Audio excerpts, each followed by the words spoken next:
Working from home is a challenge. Your kids are shouting, there's a stain on the carpet, and that Xbox controller has never looked more tempting. Yet, as of the 23rd of March 2020, the UK and many countries like ours are experiencing an unprecedented lockdown due to the COVID-19 crisis, confining us all to our homes. Now, to many, this causes anxiety, but whether you are aware of it or not, these next few months provide an incredible opportunity for you to build something great. Maybe it's to learn that instrument that you never had time for, or build that side hustle you always put off, or even potentially creating a virtual awareness campaign for mental health. Your goals and ambitions during this unique period should not be put on hold, and instead focused on more than ever to better yourself and the society around you. So the question becomes, how can we ensure we are productive in our new environments at home? Now, being a bit of a productivity junkie myself and recently reading some key books on the topic, I put together 4 scientifically backed methods to radically boost your productivity, tailored for your new experiences at home. Without further ado, let's crack on with recommendation number 1. Intelligently eliminating distractions. Whether it's your spouse, doorbell, or dog, home exposes us to a whole new array of distractions that we might not otherwise face in our office. Yet, have you ever noticed that whenever you're distracted, it causes you to slow down and lose your productive edge when you return back to your task?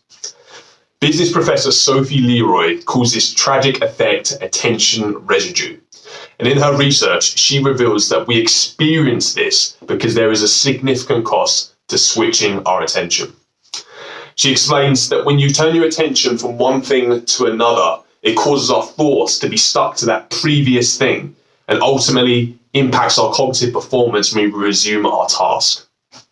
So the question becomes, how do we work on sustaining our attention and equally sending off the message that you're not supposed to be distracted? These bad boys right here. By getting a pair of noise isolating headphones, you can drown out distractions as well as signal to your housemates that you are in productivity mode. This means getting more done in a short amount of time. And as an extra bonus, try listening to an app like Brain FM, which uses binaural beats and actually enhances your focus and attention that extra bit more. Personally, I find these a massive game changer. Now, if distractions aren't an issue, but finding time with your new list of household responsibilities is, then maybe you should try method number 2, to plan and prioritize your day. A wise man once said, failing to plan is planning to fail, and no truer words have ever been spoken. Drifting into your day in reactive firefighting mode with actions pre-assigned from the week before leaves you feeling time restricted and ultimately further away from the goals that are important to you. For this reason, many consider planning your day to be the most effective task you can find yourself doing. Clinical psychologist and professor Jordan Peterson attributes a wild amount of his personal success to his morning plan. His advice is to treat your calendar as your best friend, scheduling the life you want to have. And although we can't be perfect, trying your best to stick to it. As an additional tip, in Brian Tracy's book, Eat That Frog, he recommends to schedule the biggest, scariest, and ugliest task, maybe that cold call, as your first to complete. By eating that big, ugly frog, you start your day having done the hardest thing, which carries on its momentum and makes everything else seem easier in comparison. So what's the takeaway?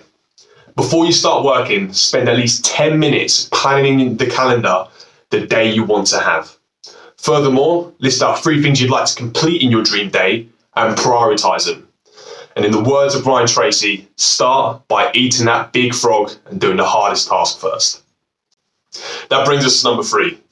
An obstacle that many of us don't know is challenging our productivity at home. Context. Now, when I come home after a day at work, the first thing I usually do is take off my shoes, get changed, and snuggle into my comfy PJs. Not before brewing a chamomile tea, switching on Netflix, and chillaxing in my sofa to the new season of Peaky Blinders. In fact, I'm so good at this routine that that my sofa has a perfect human-sized den for me to sit in every single evening. But working from home has completely flipped my daily ritual on its head.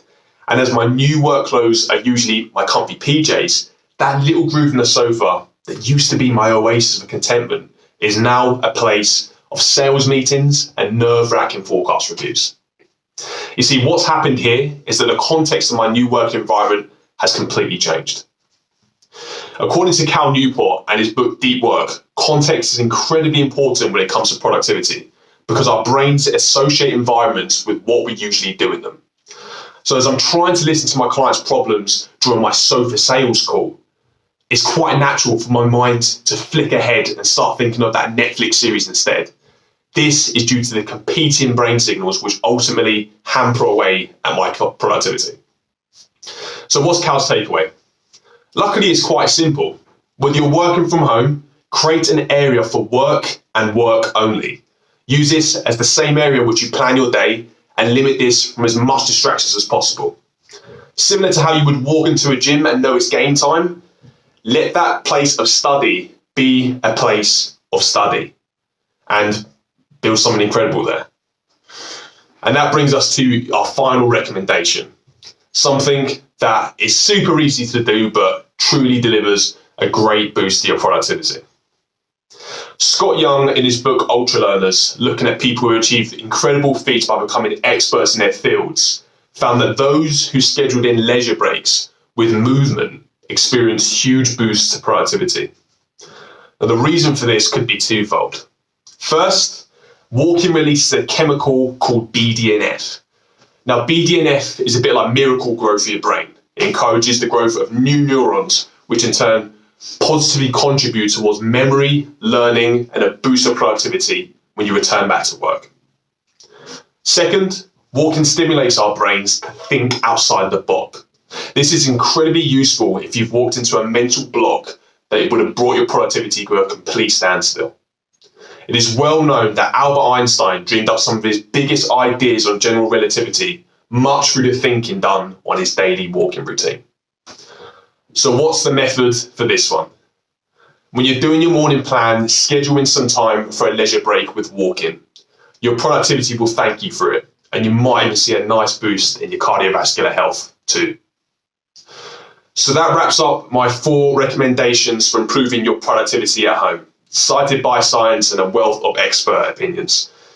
We discussed a method for minimizing distractions, the importance of planning and prioritizing your day, finding an area for work and work only, and finally, the importance of a brain-boosting walk.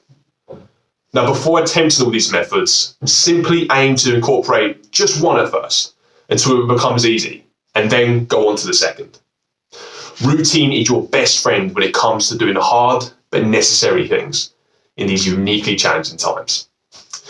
My name's Kingsley Hall, and thanks for listening to this video. Let me know if you have any recommendations of your own in the comment section below. And until then, stay safe.